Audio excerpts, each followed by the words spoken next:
The Mahaparana of Jainism declares, "Know that the world is uncreated, as time itself is, without a beginning and without an end, uncreated and indestructible, it endures under the compulsions of its own nature."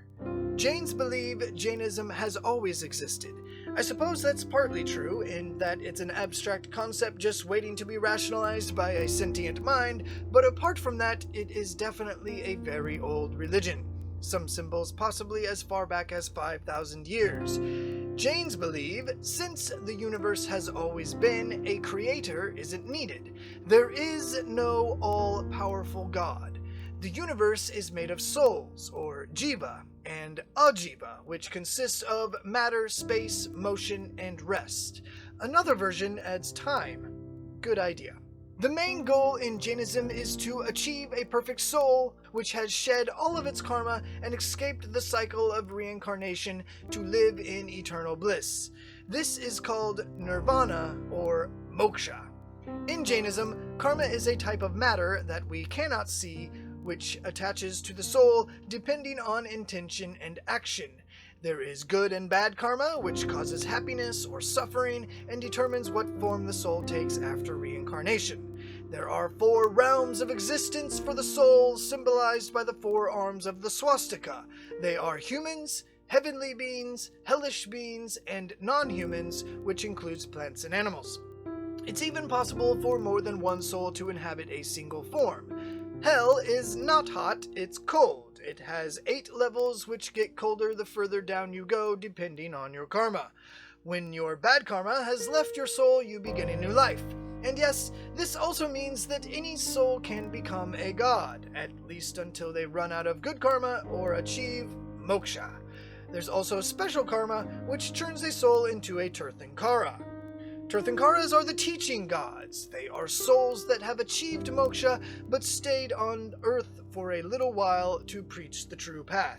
Of the 24 total Tirthankaras, probably only 2 actually existed, meaning they were real people, not necessarily gods.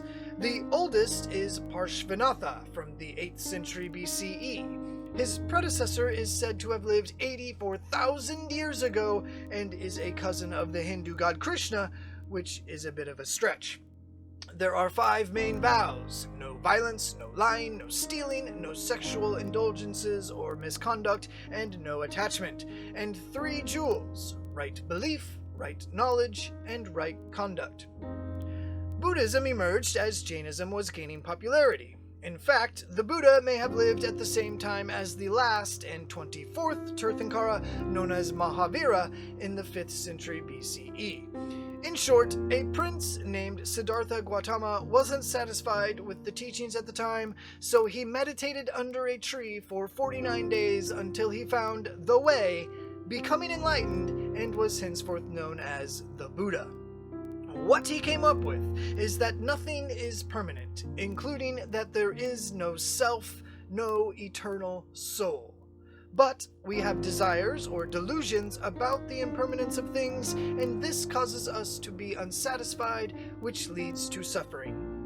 This is best described in the 4 noble truths. Life is suffering. Suffering comes from want, you can stop the suffering, and the 8-fold path, or middle way, is the way to do it.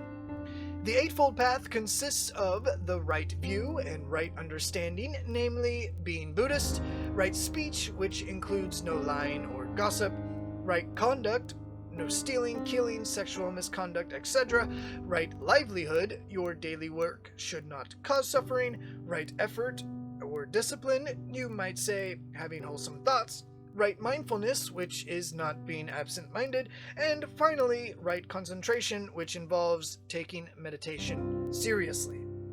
There are also 3 jewels in Buddhism. I take refuge in my Buddha, in my path or Dharma, and in my religious community. Some who follow Buddhism would stop right here. However, as soon as Buddhist texts were being written, which happened after Siddhartha Gautama died, elements of other religions in India, such as karma, rebirth, and realms of rebirth, were being added. Since there is no soul in Buddhism, karma is described as seeds which reside in the unconscious mind. You can even transfer your good karma to family members or ancestors and gain good karma through charity to Buddhist organizations. Sorry, you don't get to transfer bad karma. Rebirth can happen in up to 6 different realms: heavenly, demigod, human, animal, hungry ghost, or hellish. The gods' realm is the best. The Hindu god Brahma supposedly lives there, but it is not Nirvana. Even so, it's possible a layperson practices Buddhist teachings and rituals to get the good karma needed to get to the god realm. Next, in the demigod realm, live angry, superhuman beings who fight with the gods and cause illnesses and natural disasters in the human realm. Below humans is the animal realm, which may or may not include plants, and below that is the hungry ghost realm.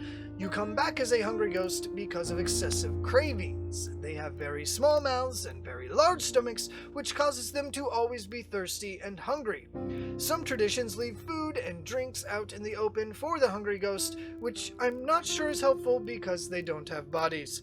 Finally, in Buddhist hell, there are 8 hot and 8 cold levels, torture, and even getting eaten alive.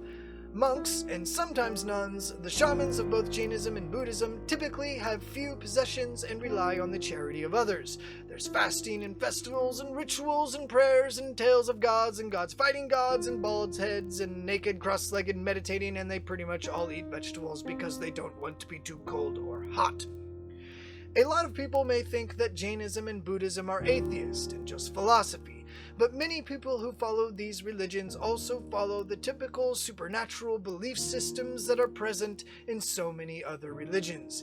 It's important to be aware of this, and to talk about it, and to understand how pre-existing beliefs can infuse themselves with new ideas. And for this reason, for now, I'm skipping Hinduism.